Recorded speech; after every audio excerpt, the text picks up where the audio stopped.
Markus 9:49-50. Garam memang baik, tetapi jika garam menjadi hambar, dengan apakah kamu mengasinkannya? Hendaklah kamu selalu mempunyai garam dalam dirimu, dan selalu hidup berdamai yang seorang dengan yang lain. Garam mempunyai peran sangat penting pada makanan yang kita masak. Apakah makanan itu berupa menu yang sangat sederhana atau makanan sekelas menu yang ada di hotel berbintang? Bila tidak dibubuhi garam, maka akan terasa hambar. Namun sekalipun penting, garam tidak dapat kita temukan keberadaannya. Garam hanya akan meninggalkan rasa. Adalah baik bertanya kepada diri kita sendiri, apakah hidup kita selama ini telah memberi rasa kepada keluarga, teman sejawat, teman sepelayanan, bahkan masyarakat sekitar? Atau kita ada namun seperti tidak ada, karena tidak pernah berbuat apa-apa bagi kepentingan orang lain? Tidak ada rasa yang pernah kita tinggalkan. Setiap orang akan digarami oleh Tuhan supaya tidak hambar, dan Tuhan menggunakan api untuk memberi rasa kepada hidup kita ini. Markus 9:49-50. Kesukaran hidup, musibah tidak terduga, kehilangan pekerjaan atau orang yang kita cintai secara tiba-tiba adalah api di tangan Tuhan untuk menggarami kita. Lewat semua musibah, Tuhan dapat menilai apakah api itu membuat kita jiti, mempunyai rasa, atau malah menjadi hambar sama sekali. Api berbicara tentang cinta. Kidung 8 ayat 6. Nyala api ini perlu dijaga dengan cara menjalankan hidup sesuai peraturan yang Tuhan kehendaki.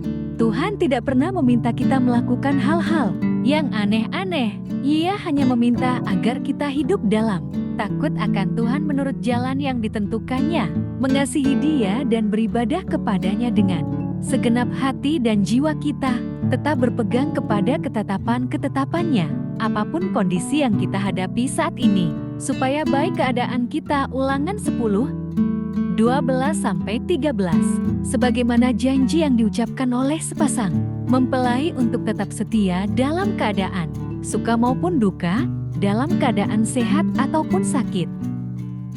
Sebenarnya sebagai manusia kita semua sedang berjalan menuju kepada kematian yang tidak dapat dihindari oleh siapapun. Namun dalam perjalanan menuju ke sana, kita dapat mengisi hidup kita dengan perbuatan-perbuatan dan perkataan-perkataan yang baik, yang membawa kehidupan bagi orang lain. Sama halnya dengan seorang petugas pemadam kebakaran atau anggota tim SAR yang bersedia memberikan hidupnya supaya lebih banyak lagi orang yang bisa hidup. Dengan demikian kita dapat berkata bahwa kematian adalah sebuah keuntungan, karena kita akan beristirahat dari segala jerih lelah kita. Tetapi kalau kita masih hidup, maka hidup kita harus menjadi berkat bagi sesama. Tuhan Yesus meminta kita untuk menjadi terang dan garam dunia. Terang dilihat oleh semua orang, namun sebagai garam kita tidak terlihat namun dibutuhkan. Kadang-kadang kita harus berhadapan dengan orang-orang yang pedas seperti cabai dan pahit seperti sayur pare. Garam memberi rasa pada masakan sehingga terasa enak dicicipi. Berfungsi sebagai garam, gaya hidup kita akan tetap low profile dan tidak menonjol, namun membuat perbedaan. Janganlah menjadi garam yang hambar dan tawar, yang tidak berguna selain dibuang dan diinjak orang.